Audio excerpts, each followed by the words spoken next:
And welcome to the 3-0 show. Oh no, that sounded a little bit like, hey. That is not where I was going with that. But anyway, welcome to the 3-0 show, proud part of the Athletic Baseball Show, and also proud today to kick off a new segment at the Athletic Baseball Show where we're going to preview every division by division. And today we start with the AL West, which makes sense to bring on the illustrious Katie Wu. She's, in the Central, but we love your insights across the league. And how is it going for you right now out in Jupiter? Jupiter, indeed. Thanks, it was a crisp, like 87 degrees today. I know prior to recording, you heard me express some dismay about the tan lines I've been developing. For those of you who have never experienced a lanyard tan line, consider yourself blessed. It's a very unbecoming trait. When people see me in public, I think they probably are like, two little white lines right around your neck. Yes. but that's kind of how I know baseball is in a true form. So my first spring training covering the Cardinals, that is an actual full normal spring training, which sounds very weird to say considering This is my third year on the beat, but things are great. Cardinals games start on Saturday, and before you know it, we'll be back in St. Louis for opening day. So what's your favorite part? I actually really enjoy spring training because you can, like, the types of stories you can do and the types of conversations you can do with players. You can have weirder conversations, ask weirder questions, and there's a little bit more of a relaxed vibe. Has that been your experience? Have you enjoyed any sort of stranger conversations, or you just sort of getting the lay of the land right now? It's a little bit of both. I think the Cardinals are one of those teams where they come into spring so serious, and it's like, do not mess around. This is prep for the regular season, so we're taking it just as seriously. But there have been some pretty absurd conversations that either I have overheard. And at this point, though, I've just kind of learned to tune out these conversations because it will send me down a rabbit hole. But it has been fun to just kind of go around and see, especially for like the live BP settings, we're allowed to be pretty close. We're allowed to be on the field. So to hear the interactions between those guys as teammates, the curse words that may or may not slip out when a pitcher brushes one of his own players back on accident, things like that. It reminds me a lot of like the simplicities of baseball. So that's been really fun. Yeah, that was a fun thing. What it was Miles Michaelis, Buzz, Tyler O'Neill, and what did he say afterwards? He let out an "oh shit," and right past Tyler. Poor Tyler, 3 days in a row has had it up and in because he's like the first guy facing these guys, and every single time he's chin music. I think he's didn't he say something like "What's up, Canada" afterwards? I think he did. That actually does sound right. Yeah, so at least a little bit of fun is being had. The AL West has not been a lot of fun for most of the competitors, other than the Astros recently. But let's start at the top with the Angels. We're going to go alphabetically. And the Angels first in our own DVR's heart. We have to do a little shout out here for Derek Van Riper, our normal host. I'm bumbling along trying to approximate even 50% of what he can do. He is the proud father of a new young baby boy, and they are resting. Well, I wouldn't say resting. There's a lot of crying and not much sleeping, but that's what they're up to right now. And I'm shout out to Derek and hope everything's all right over there. I'm going to bring by a little gift soon here from the Athletic Head HQ. We got a future subscriber onesie. But he always, his whole thing with the Angels was he felt like every year he sort of bought into the hype and he could cross his eyes and see a future for the Angels. And it's not that hard when you're talking about a team that has two of the top 10 players in the league in Shohei Ohtani and Mike Trout. But it's always a question of depth and all those other pieces. Is there enough there in your estimation for the Angels, or what part of the what hole will show up in the ship and sink the ship this year? I'm glad you know where I'm going with this. I mean, if you've listened to this podcast every now and then, you probably hear me as the local Angels hater. I refuse to be excited about them, not because they don't have exciting players. Obviously, they do, but because it's the same story every single time. So for me, when I'm looking at the Angels, do I think that they're going to compete for the AL West? I don't. I mean, they have the World Series winning team in their division. They have the Mariners who are up and coming. We'll get to the Rangers. Do I think that they'll be interesting to watch? Of course. With a healthy Ohtani and a healthy Trout, anything is interesting. But I think when you're looking at the biggest questions of establishing a successful season up to the Angel status, like I think it's pretty fair to say that an Angel successful season looks vastly different than a Mariners successful season. The two biggest questions I have for the Angels is Anthony Rendon going to be healthy this year? And I think I shared that question with the overwhelming majority of baseball. And two, how's the rotation? Because you're looking at the heart of the order for the Angels, and we'll run it back. We'll run it down from the two hole. We have Trout, Ohtani, Rendon if he's healthy, Hunter Renfroe, and Brandon Drury. That's a pretty respectable middle of the order, but that's only half of the game, obviously. And I think the big concerns for me is after Ohtani on the other side, is that Angels rotation going to be enough to give this heart of the order at least a shot to produce or have their production even matter? Yeah, I think that's fair.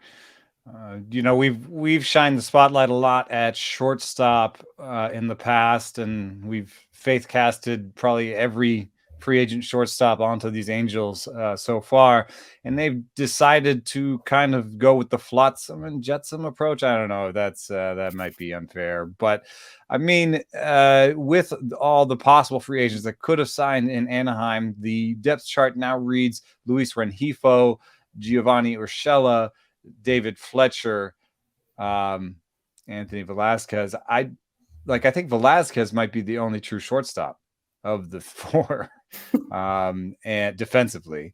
Offensively, there's things that all of them do sort of well. And with Fletcher is an extreme contact guy, and Urshela is okay contact with okay power, and Rengifo has some power, but I just don't know that I see them any of them defensively, and we're going to see a little bit more importance on defense this year with the shifting rules. So I'm interested to see how that goes. But yes, Rendon is the guy that stretches it from a true, I would say, if I was planning for this team, I'd be afraid of Mike Trout. I'd be afraid of Shohei Ohtani. I'd be afraid of Taylor Ward to some extent, and I'd be afraid Hunter Renfroe takes me deep. Mm-hmm. And then you get the bottom of the lineup where I'm not as afraid. But if Rendon, you stick in there, that's just, it extends the lineup another one. It makes it a little bit harder to pitch to. So I think that is an issue. In this rotation, I see Tyler Anderson as a competent pitcher. I think Patrick Sandoval, I don't like his fastball. I don't think it's very good, but I think he's at least competent. Reed Detmer showed something with a new slider late last year. So, 4 deep, you're doing pretty well, except that Ohtani means that you pretty much have to go 6 in this rotation. And that's going to put pressure on young guys like Chase Silthet. That name I don't know what it is about that name. I cannot say it. Chase Silseth. That's a tricky one in your defense. It's like a tongue twister. Mm-hmm. Tucker Davidson, who came over, Griffin Canning. I mean, it's a bunch of young guys that are untested, and two of them have to pitch. Correct. Like from day one. Like it's not even, that's the kind of thing when you look at the back end of that rotation, it's the kind of thing where you're like, oh, they've got 5, and then these are the guys behind the 5. Right. These guys are in the 6. And then another thing that pops out at me too is when I just look at the Fangraphs projections for this team is they've got the worst projected bullpen. It's the worst. 30 out of 30? It's wow. 30 out of 30. They're actually okay with the rotation and say it's sort of an upper half rotation, which if everything goes right, I could see it, I guess. But they do not like that bullpen. And this has not been a team in the past that has done a great job at finding guys in the bullpen. There are teams like the Rays that seem to just, create new ace relievers every year. This has not been what the Angels have done. On the flip side, if there is hope, you kind of want, what if someone was, if there was somebody that was going to step forward this year that hadn't really done it before? Is there a younger player on this team, or is it just still Rendon, or is there anybody who catches your eye as being like, man, if this person has a really great year, it could be really big for the Angels. I don't necessarily think if Taylor Ward is being a young guy, but Mm-hmm. I do think he can be a game changer. I mean, you mentioned how Rendon can lengthen the lineup. I think Taylor Ward can easily do that as well from the leadoff spot. You can pitch around guys if you have 2 or 3 big bats in that lineup. Opposing pitchers can pitch around that pretty successfully. But if you have guys like Taylor Ward or a Brandon Drury, those are guys that lengthen that lineup and make that even more difficult. And there's not a lot of holes for them to avoid. So again, I think the advantage for the Angels, if they're going to be successful relative to their terms, is going to be they're going to have to hit their way to it, which is why I think Taylor Ward's performance, especially at the top of the order, setting the table for guys like Trout and Ohtani, is really imperative. Yeah. I'm going to do a deep pull here. It's not going to be I don't think I mean it as in this guy alone will make the difference, but it's representative of what I think they need, which is they have a guy, Zach Weiss, who came over, and he's a 30-year-old reliever that was last seen in Seattle. He's had some issues with command, but he has great stuff. I mean, he got swinging strikes on almost 17% of the pitches he threw last year. Great strikeout stuff. They need guys like that. I mean, if this is projected to be the worst bullpen in baseball, they need guys like Zach Weiss. They need somebody to be like, who? And that person needs to suddenly be one of the top, 15 relievers in the AL, somebody that just steps forward and has a great year. Because Estevez, Jimmy Herget, Matt Moore, Aaron Loop, they're credible guys. They need someone to step out of nowhere into the limelight and be an amazing reliever. I think that could be really huge for this team. So, if things go right, I think we know what the story is. It's going to be health. Maybe one of these, like 1 or 2 or 3 starting pitchers in general just step forward. But what it looks like when it goes bad, right? Yeah, I think we've got about a decade of that in our pockets lately. Just re-rack what's very happened familiar. Maybe they're due. I mean, it's a gambler's fallacy, but maybe they're due. Like this one year they got to have everything go right. So I think the one thing I do like about what they've done is in signing guys like Brett Phillips and Brandon Drury and getting Gio Urshela there. They are a little bit more set up against injury on the hitting side. You know what I mean? I feel like if somebody gets hurt for a little bit, they have guys that can step forward, particularly on the infield. They go too deep with credible major leaguers at every position on the infield. Yeah, I would agree with you there. I would agree that they're a more versatile ball club than I was expecting them to be over the winter. I think there is some opportunity for some flexibility, and for a team that does have, I mean, every team has their fair share of injury problems, but we've been talking about Rendon being injured for 2 years. Having some infield flexibility and some depth there certainly doesn't hurt. I'll give the Angels a +1 there. And, look, it's not like they went out there and didn't have a good offseason. They got the upgrades and went out and incrementally upgraded the team in the best ways they knew possible.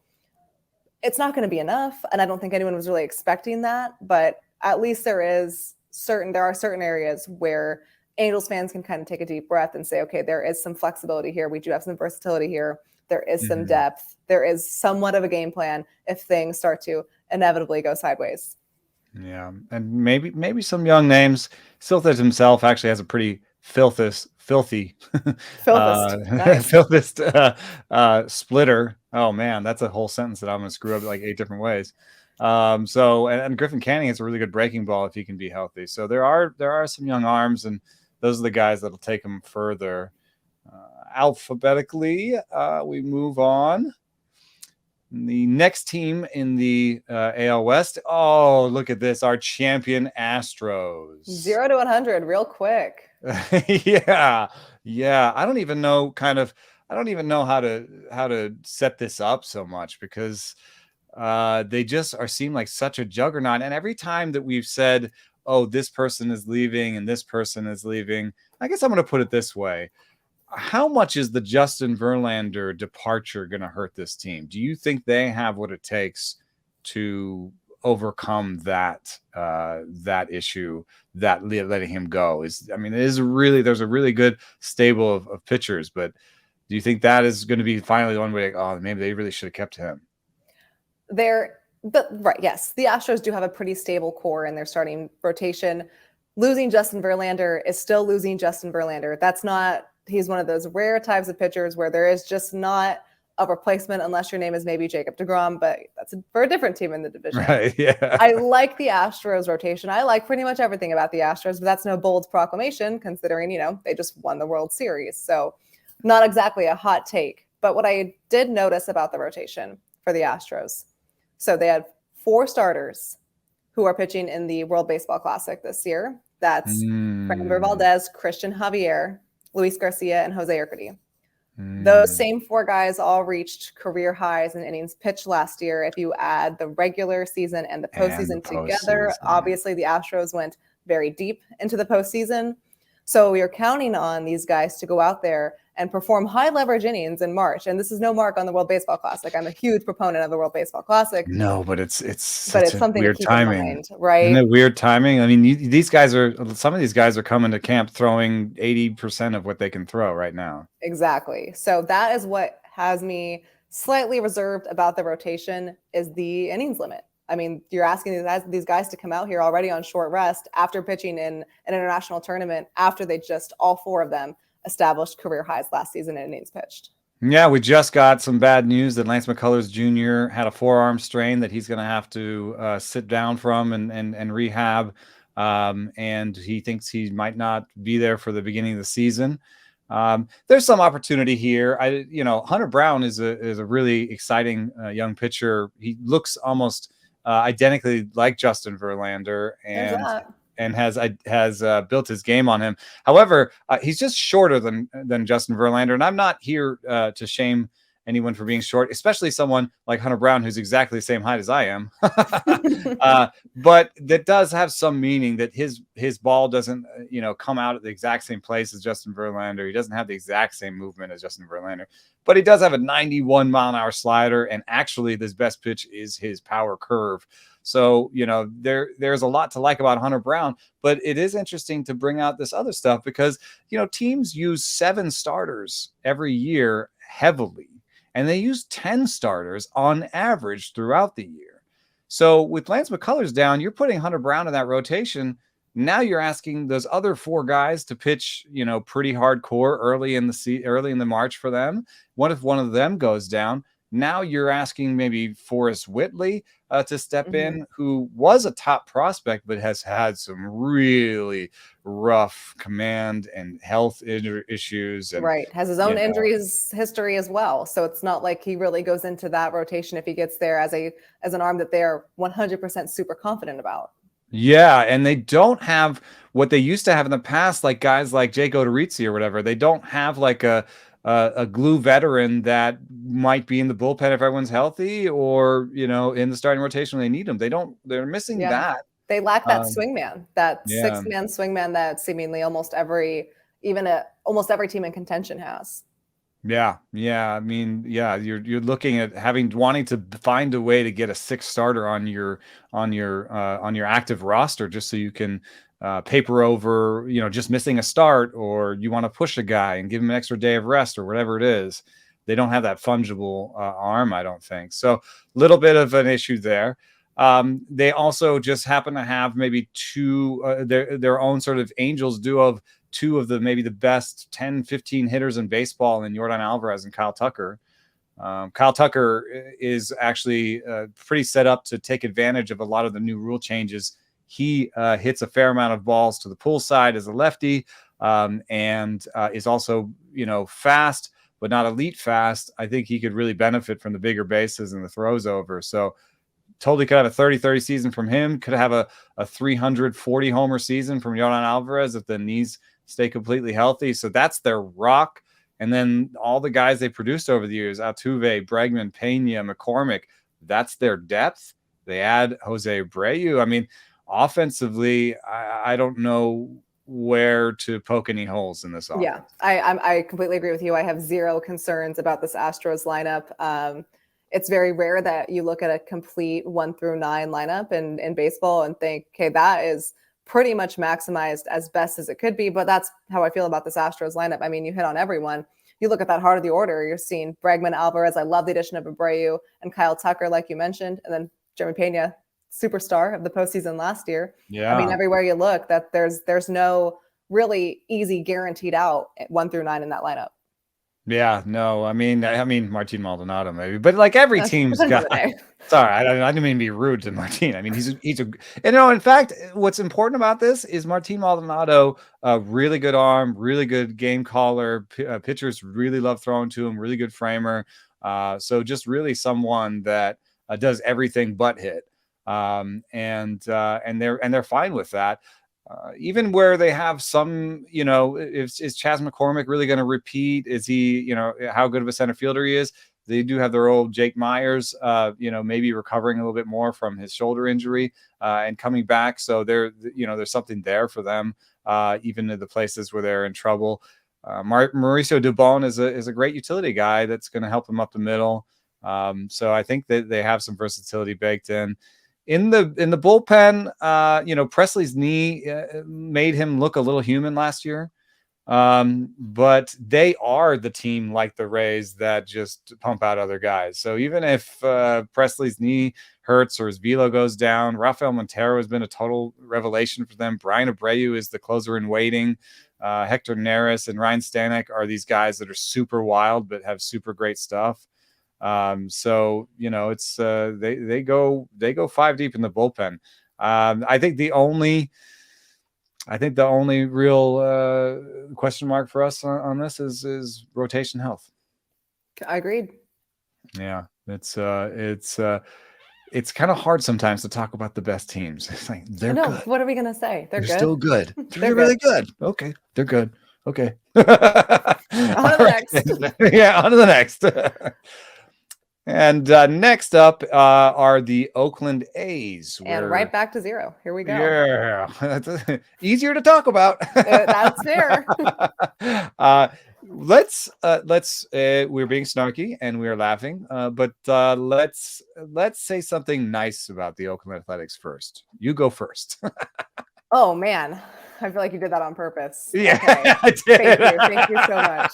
Look, I say this as a Bay Area native who spent most of her childhood going to Coliseum games because it was way cheaper than going to what was then AT&T Park. What I like about the A's, I think Tony Kemp is a great leader. Yeah, he's a really nice guy. No, there's that. I mean, it's a rough time to be an Oakland A's fan. I get it. Whether you're looking at the roster projection, the starting lineup projection, or the projection of where the team could end up regarding its geographical location, there's just not really a lot to be excited about.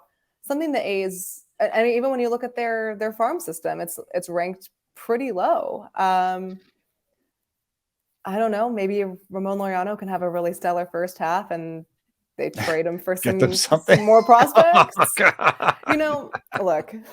One of the games that we like to play in spring, the St. Louis Scribes and I, is we look at the Cardinals on the backfields and the various live BPs going on, and we say to ourselves, where would that guy pitch if he was an Oakland A? Like, what number starter would be as he's fighting to break camp, if he's fighting to break the rotation, where would he be? And I think the Cardinals have 2 or 3 players alone on their spring training in the spring training backfields that would be at least a 2 or 3 for the current Oakland A's rotation.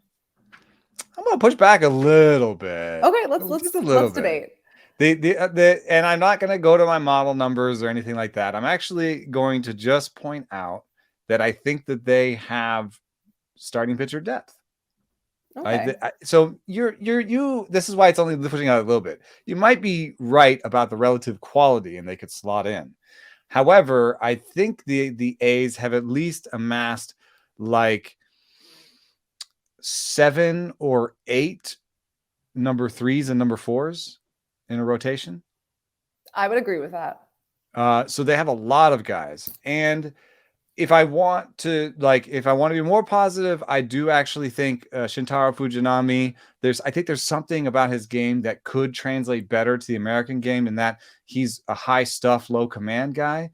And we're pretty comfortable with that in America. And I think that we, like, in terms of coaching and getting the most out of him, there we might be able to help Shintaro Fujinami be maybe a little bit better than people expect. And anyone who like throws 99 with a devastating splitter, like, I'm gonna say has decent upside. And the other guy, Ken Waldachuk, I think has 3 really good pitches, has top of the rotation upside. So those are my 2 guys that I think, on talent alone, would slot in at 1 and 2. But then, yeah, guys like Blackburn, Kaprelian, I think even Muller, Sears, Martinez. I think a lot of those guys are depth in a way that they are set up to have depth, and then also maybe provide depth to other teams. I mean, you're right. You think, oh well, Paul Blackburn had a pretty good season. Where's he going? And that's the real sad truth about being in Oakland. For me, it's a bizarre feeling. We're talking about spring and walking into these clubhouses. I think for you, there must be a real sense of continuity from season to season. I mean, especially with guys like Adam Wainwright, maybe you've lost a little bit of that with Yadier not being there this year, but there's the same people every year, and you get to build these relationships. I feel like, walking into the A's clubhouse is a lesson in speed dating. I have to get to know them very quickly, and they'll be gone very quickly. So. Exactly. No, and that's really hard when you're a fan too. How do you build these connections with these players in this organization when it's like a constant revolving door? You walk into the Cardinals clubhouse, and I mean, their 2023 team is almost identical to their 2022 team, which is very similar to their 2021 team. I want to be positive for Oakland. I think Oakland A's fans are some of the most passionate and interesting fans in baseball. They're incredibly loyal, but it just looks like being positive, overwhelmingly positive about the A's seems so far off on the horizon right now. I don't see that changing in 2023 or 2024. Yeah, and it's interesting to wonder just if some of the innovations around the rest of baseball just haven't taken hold, if the A's are falling behind a little bit there. I know that they are trying to reorganize some of the interaction between technology and player development. That's some place that I think they've fallen pretty far behind. And I know that they also just see things a little differently. I mean, I think the Asturi Ruiz trade was a fascinating look into how different front offices can value the same player very differently. I mean, it's pretty obvious that different front offices evaluate Ruiz differently because he's been traded like 3 times, Mm-hmm. So that already says some organizations thought this is a good enough guy to trade, and another organization thought we'll take him on, and then thought we should trade him. So to have that be the centerpiece for the Sean Murphy trade, a guy who's been off 3 times traded, that's already weird. And then you have this asterisk that he just doesn't hit the ball hard by like our StatCast metrics in terms of hard hit rate. He was a laggard in the minor leagues, and his maybe a lot of his power numbers come from his legs because he's very fast. However, at the same time, we're heading into a new league with regards to stealing bases and the rules about throwing over and everything. If there is somebody that could steal 80 bases next year and be allowed to take off as much as he wants because maybe the team isn't that great, I think Ruiz could be an easy guy to lead the league in steals. I don't know if he'll have a 300 OBP. I don't know if he'll have a 400 slugging. I don't know if he's a star the way that maybe the A's front office thinks. But I do think he's going to be maybe the most fascinating person to watch on the A's this year. Is there anybody else you're keeping your eye on on this roster that could be interesting? I didn't really. Well, one, I do agree that fascinating is a good word for the Ruiz trade because I love the trade for the Braves. I loved the trade for the Brewers. And I was that can't be good. You can't love the trade for 3 teams. I was really intrigued for the intrigued A's with the last part. Yeah. But when I'm looking at the A's, I'm thinking about a trade they just did when they traded AJ Puck to the Marlins for JJ Bleday. And to me, I don't think that trade really moves the needle for either team. But I'm wondering what they saw in Bleday, who didn't really have a clear-cut spot with the Marlins, to trade Puck, maybe because it comes back to what you mentioned with the starting pitching depth. I mean, AJ Puck was once a top valued prospect. Now he's reunited in Miami with another former A's top prospect in Jesus Luzardo. For me, I'm wondering what they think and what they saw in JJ Bleday, where they think he can be successful. If they saw something metrics wise, if they saw something in the data where they were comfortable giving away someone who was at one point relatively prized in the organization to take someone that it didn't seem like the Marlins really valued or had a place for. Yeah, and I think that the through line between both of these is a reliance on actual results in the minor leagues versus other teams valuing process in the minor leagues more. And the way I can explain this is if you look at what Bleday did at AAA last year and you say, okay, he was 23% better than league average in AAA as a 24-year-old. He walked 16% of the time. He struck out 27% of the time. He slugged 470. If you group him with other players that did these things in the minor leagues, they are successful X% of the time. Puck is a reliever for us. That selling a reliever to get a X% chance at a credible major leaguer based on his AAA stats is something we believe in. That I think makes a lot of sense if you think about the way the A's work. Sure. They get a lot of guys out of AAA. AAA numbers do translate better to the majors than AA or high A. They don't bother with high A. There was a trade, Luis Castillo, for like 216, 17, they got that guys like Ellie, they got Noelvi Marte, who's like in high A, the A's could have done a trade like that. Instead, they traded for, Shea Langoliers and, guys that have higher floors and are higher, are closer to the major leagues and are more projectable, you would call it. But the same thing, you could look at Bleday the same way you look at Ruiz and say, the hardest hit ball he hit this year was 107.9. That's below average. If you look at his barrel rate, it was okay, but it wasn't good for a slugger. So, we have some process numbers, and they have those process numbers for the minor leagues where they can look at their exit velocities in minor leagues. We can't. But what I'm guessing is he's overproduced his exit velocities, and they think, no, he's got something figured out. He knows how to hit, and he's projectable, and he's worth that chance. So, I mean, I think it's a look into what they're doing. I mean, one thing that I do like about what they've done so far is getting somebody like Shea Langoliers back in one of their trades as a future linchpin up the middle. I think he's very smart, and he's going to be a very good catcher. And I do like actually acquiring all this starting pitcher depth, because I do think that, especially on trade deadline day, what is the number one thing that people seem to want?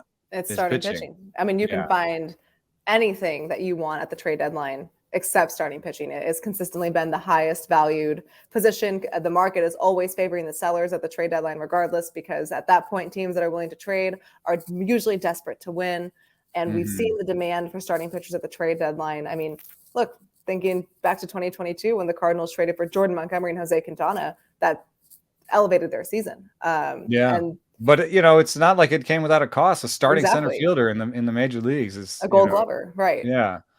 So and then I think of like the Yankees trying to get A's pitchers, 2 years out of 4 or whatever, giving up some assets. None that have really moved the needle yet, although I do like Waldichuk. And the Yankees getting almost nothing for it, with the news with Frankie Montas's shoulder and Sonny Gray just having a terrible time there. So I think the A's have set themselves up to be sellers in terms of starting pitching. That's a decent thing, but they're just to me they're just very bad offensively up the middle. And to some extent that includes Langolier's got some things he can do, and Ruiz does too, but like especially on the infield, I don't see a solution coming. I don't see a shortstop of the future on this roster. Especially now with the shift rules, I think they're going to have to play Kemp. I don't think they can play Jordan Diaz or any of the other guys over there. They've been trying to hide some, kind of almost first baseman at second base in the past, and I don't think they can do that anymore with the shift rules. So I just don't see the infield coming together really, and that's where I would start building myself. I feel like outfielder is a little bit easier to find, and I would want to have building blocks on the infield. Agreed. So I would agree. Even with Nick Allen, I'm still not he's a good overly defensive guy. Yeah, I'm still not overly positive about, well, really a lot of the A's, but the middle infield. Yeah, and the sad news is brass taxes, they project as the worst team in the American League, and above average, really comfortably above average, only at Ramon Laureano and Shea Langoliers positions. So that's two places that they can maybe build upon in the future. But I know Ramon wouldn't mind being traded out. So I asked him about it last year. I said something vague like, "Man, there's nobody here," And I think I meant in the clubhouse because it was like after the trade deadline, and he took it to mean nobody in the stands. And his response was classic. It was great. Yes, I've taken up coffee. Oh, not what you want. That is not what you want to hear. He said, I'm getting really into coffee. And he showed me his coffee maker, this espresso maker he takes on the road. And like, yikes. That should be the slogan for the A's. Bring your coffee to the Coliseum. Oh, man. All right. Next up on our list of previews in the AL West, we've got the Mariners, which they're a fun team. Yeah, I like fun. They one thing I like about the Mariners is as much as you can take the A's to task for moving their players around so much, the Mariners, I get a little bit more of a hint of a plan, at least a short-term plan to get ready and be good now. Yep. So it's trader Jerry DiPoto at the top of the front office leading this charge, and they've acquired Colton Wong and Teoscar Hernandez this offseason.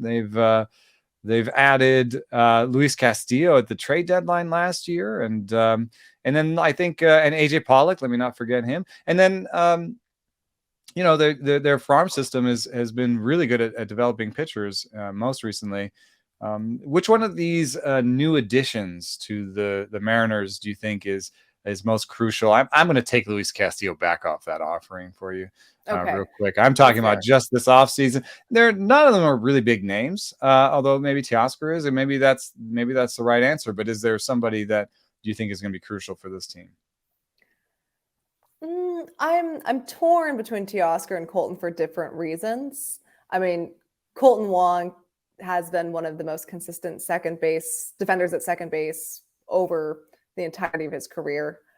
I think he can really stabilize that middle infield, but Teoscar Hernandez represented a big need that the Mariners needed in the outfield. And I think he completely transforms. And we talked about this with the Angels. He lengthens that lineup, which already has Julio Rodriguez, Eugenio Suarez, and again, AJ Pollock, like you mentioned. I think the Mariners were very smart about their offseason. I think they went out and no, they didn't get the splashiest of names, but they got the pieces that really fit what they were going to build for. I don't know if the Mariners can hold off the Astros in the AL West. I don't know if the Mariners can win the division. I do firmly believe that if the Mariners put themselves in a position to again be a legitimate playoff team, that can go long. So for me, again, it may not be the blockbuster names that Mariners fans were hoping for, but I thought both Wong and Teoscar Hernandez were smart, efficient upgrades that really brought exactly what the Mariners were looking for and solidified those needs early. Yeah. I think that there's a sneaky chance that Pollock is super important, and not because, but basically the same reasoning as you're giving about lengthening the lineup. But Teoscar, in a way, replaces Mitch Haniger, who I think maybe Teoscar, he's got more batted ball power. Mitch might have a slightly better plate approach. I think that favors Teoscar, but maybe not by a ton. Pollock is important for me because I do believe that the back end of this lineup gets a little iffy sometimes. And, if there's no step forward from JP Crawford, you've got, he's a steady Eddie Oatmeal type, but he's, not a great step.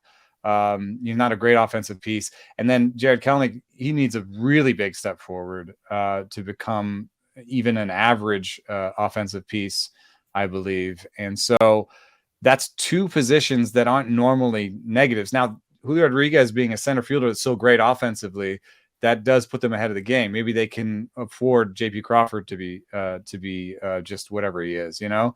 And Cal Raleigh is actually a decent offensive catcher. I have him pegged to break out a little bit more because he really improved his swinging strike rate over the course of the season. Just got better, and he already barrels the ball. So if he can make any contact, he could be better.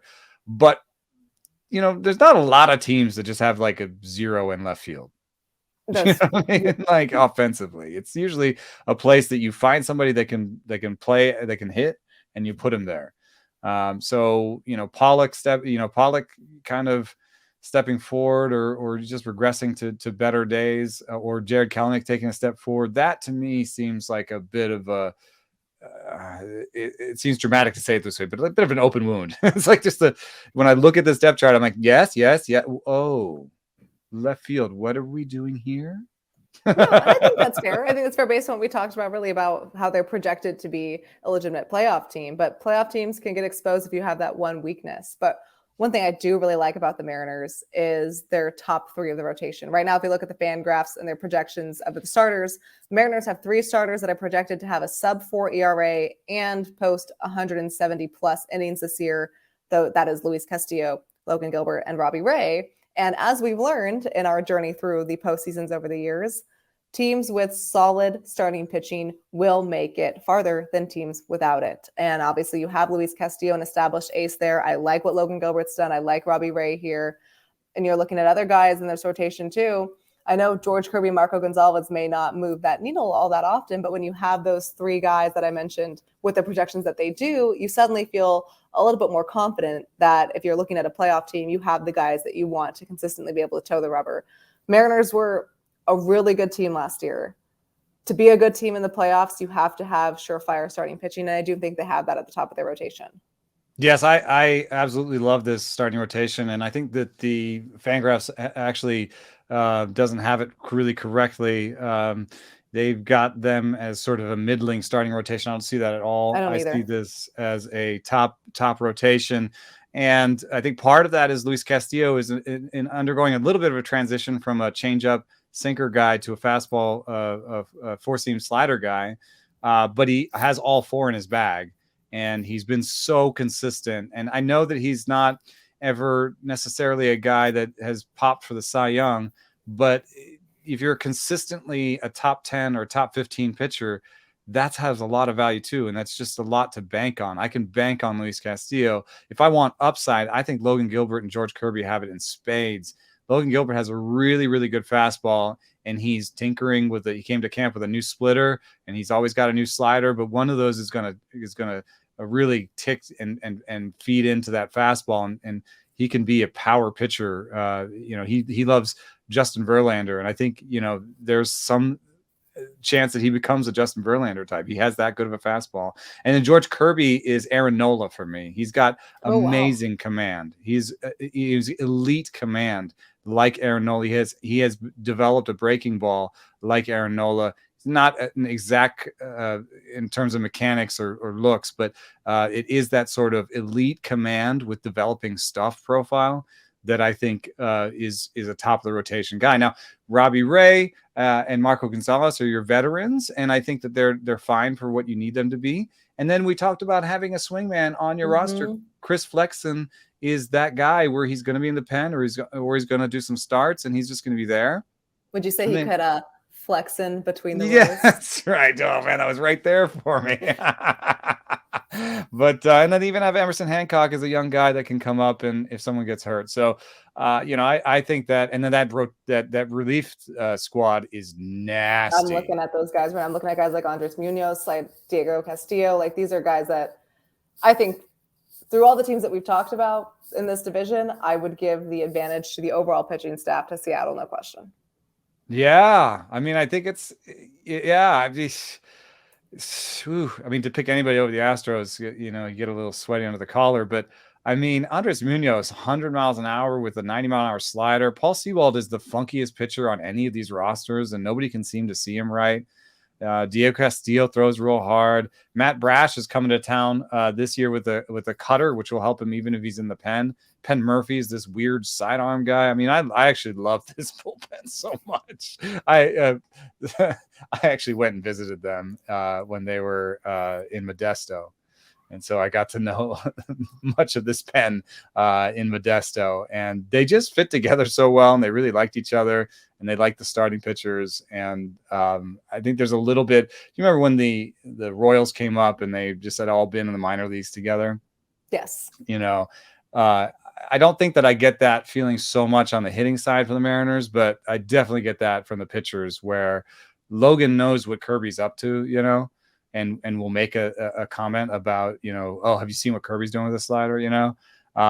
And all these guys are talking to each other and rooting for each other and have known each other for a while. So there's that. So, okay, I'm with you, man. Best pitching staff in the AL West, soup to nuts, as they might say.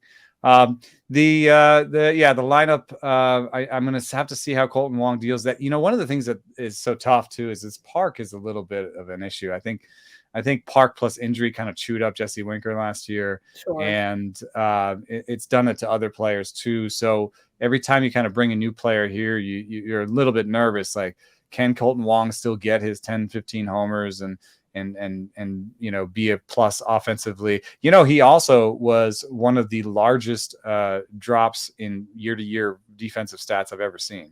And the other was JP Crawford. So there's this weird thing where up the middle last year, the Mariners' two guys were rated really poorly, like bottom of the league by like outs above average, the Savant stat. And so, but that's weird because, you know, what would happen from one year to the next? Their sprint speeds weren't that different. They seemed athletically fine. So, you know, I think that might be some noise, but it is something I wanted to mention. But overall, this is a fun squad. You know, if Jared Kelenic gets it together, that's going to be a huge thing for him. That, you know, we've been talking about this team to team a little bit, right? Like, if there is one guy who could step forward on this team, it's Jared Kelenic, the one. right? That's your X factor right there if you're Seattle. I mean, if he steps forward, everything looks different. Now they have credible major league offensive and defensive like guys at every position. They have some, you know, flexibility with Dylan Moore. They've got, you know, they've got everything they need. But without him, it's just what does that back in that lineup look like? So fascinated to see what his season looks like. I wouldn't say that I have that much hope for him, but you know, he's come to town with a new swing. It is that time of year. Everyone's got a new swing. Something new. But I think that hidden within that for him is something interesting. Is a sign that he's struggled enough to listen. And I have seen young players get to that point where they struggle enough to really listen, and that can be a real chance to improve. All right, we come to the bottom of and it's not the bottom, hopefully, in the standings for them, considering how much money they spent, but the last of our teams that we're doing in the AL West, because we're doing it by the alphabet, the Texas Rangers up now. And I might put it simply to you. And the secret here is there was no rundown. So she has no idea what I'm about to say. No, it's a secret. Yes, this is excellent TV and radio. Did they get their money's worth? That's a much better question than what I wrote for Texas. At the very top of my notebook is, are the Rangers good? Yeah, well, I mean, it's the same question. But yours is phrased in a way that makes you sound intelligent. Mine's like, I don't know. Are they good? Okay, but this is such a loaded question because so much has to go right. I mean, let's give them their credit. They spent the money to get better. They spent a large amount of money to get better. It seems almost too simple to say that Jacob deGrom being a healthy Jacob deGrom is going to be what makes them good. It certainly is going to be the leading factor. I mean, you don't sign a guy to a 5-year, $185 million deal for him to not be able to take the ball every 5 days and not be able to do that as your top of the arm rotation. But I'm looking at the other names in this rotation. Martin Perez had a great year for them last year. That's someone that they didn't want to trade at the trade deadline, despite having many teams having interest.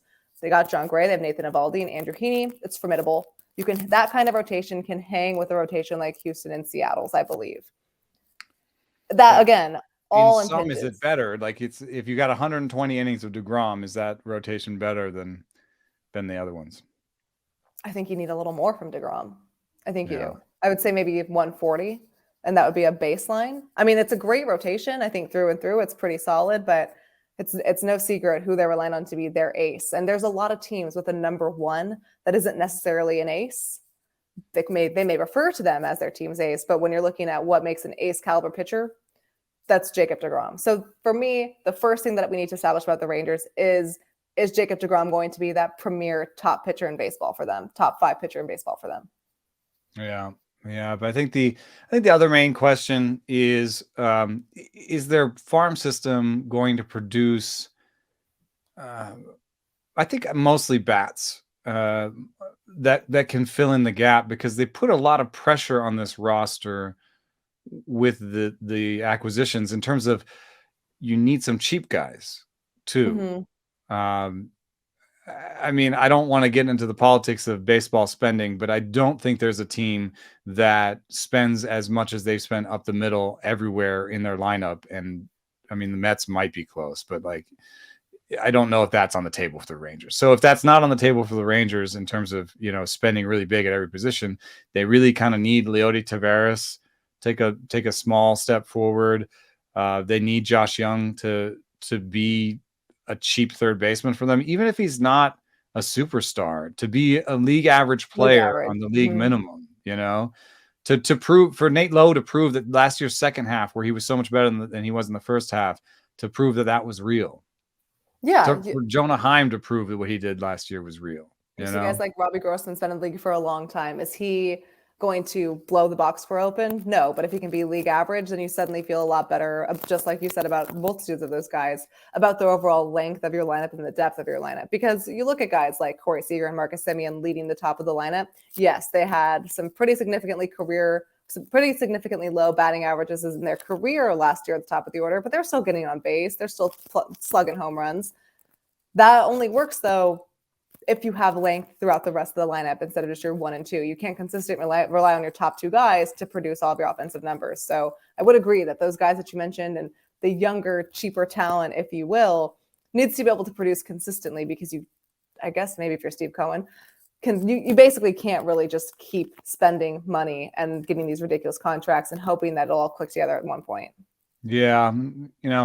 Some of the what's interesting to me is that I don't really like the plate approaches for some of their guys. Adolis Garcia is a kind of swing at everything kind of guy, and he's got great power, and he's got a great arm, and he's useful now. He's definitely not someone I would sign to an extension, because your ability to make contact on pitches outside the zone really ages poorly, and he really swings at everything. And then Leody Taveras, interesting plate approach as well, and Josh Jung, coming off of his shoulder surgery, Jung's swing strike rate and strikeout rate kind of ballooned. So I'm hoping that he can make more contact. Otherwise, that gives me kind of 3 young guys where I'm like, I don't like the plate skills. So bringing in something like Robbie Grossman, I think, is kind of brilliant in that it gives them kind of lineup diversity, which is something that I believe in, that I can't prove, which is I believe that, and this is the way I put it. So one year, Adam Dunn and Vlad Guerrero had the same like WOBA, or same OPS, right? And so theoretically, you're saying these guys are the same. But if I had a lineup full of Adam Dunns and a lineup full of Vlad Guerreros, and then a third lineup that was half Adam Dunn and half Vlad Guerrero, I put to you that third lineup would do the best, because they're fundamentally different guys. You got Adam Dunn up there spitting on everything until he can homer. So he's going to be really good maybe against wild pitchers and waiting for them to make a mistake. But against pinpoint control pitchers, who would you rather have? I'd actually rather have Vlad. Because Vlad can, even if you are hitting your corners, I mean, he hit homers off the bounce you know, so like, Literally. you know, he can hit anything. So to me, bringing in Robbie Grossman has a little bit of that. Oh, okay. Seager, Simeon, and Grossman are going to give you amazing at bats. They are going to grind through. They're going to walk. They're going to do everything you want a guy to do. And then if we're going up against someone who is just carving us up and just, you know, striking those guys out because they keep taking a ball, low it away, or, you know, this painting, then Adolis Garcia is going to go up there and hit one of those paint jobs out, you know, just Right. because he can, you know. So if I tell myself the story of how these Rangers make it work this year, it's yes, DeGrom, maybe 150 plus innings, and it has to be shaped correctly where like he's there at the end of the season, you know. You know, maybe need someone in the bullpen to be healthy, like Leclerc and Hernandez are good stuff guys, and Barlow. I like those pitchers. Someone needs to be healthy all year and establish themselves as a closer. That's part of the story. But the other part of the story is that, you know, Jung, Taveras, and Garcia mesh with these veterans and give you the type of lineup that can win games 5-4 and can win games 1-0. And that'll matter because when Martin Perez is on the bump, you need to win 5-4. Right. You know, and when DeGrom is on the bump, you know, DeGrom always goes up against the ace. And the joke in New York was that like he couldn't score for himself, you know. It would be like Mets lose 2-1. Yeah, exactly. That was the DeGrom thing. So you know, having a lineup that can either ground it out and get some walks and do it that way, or just hit one of those random bombs that wins you the game. There's something there that I like. So, you know, and then the overall health of the organization is I'm just looking at them to start, you know, producing major leaguers, and in a way that I think they can. You know, they have always had good scouting. It's a little bit like, you know, the Cardinals have been really great at producing major leaguers, and then they package them for stars, you know. The Rangers have been a team that has produced major leaguers, but not always for their own squad. Good point. It's a great point. But if you were to tell the story of how it doesn't work for the Rangers this year, how does that story go? Jacob deGrom's arm falls off in his first live BP and just kind of tailspin from there. Yeah. No, I think it comes down to a lot of the guys that you mentioned. This could be hurt. Haney's gotten hurt a lot. Right. It's such a cliche answer, but health is really going to dictate a lot of this. And guys that you mentioned, like Adolis Garcia, like Josh Young, like Leo Taveras, they do have to mesh and give some of that lineup continuity, if you will. It can't just be the guys that you shelled out these contracts for. It can't just be the Simeon and Seager show. There does need to be some consistent production through those guys later in the lineup to just kind of have some fluidity, I would say. But no, this season, the Rangers season, to me, still, no matter what, is going to ride on the success of Jacob deGrom. That's just what a pitcher of his caliber does. That's the consequence or the nature of the game. When you have an arm like that, a lot extra comes with it. So for the Rangers, that's what I'm looking for. Yeah, I'd like to see, just selfishly, I'm such a pitching nerd. You know, there's going to be injuries in this rotation, either DeGrom or not.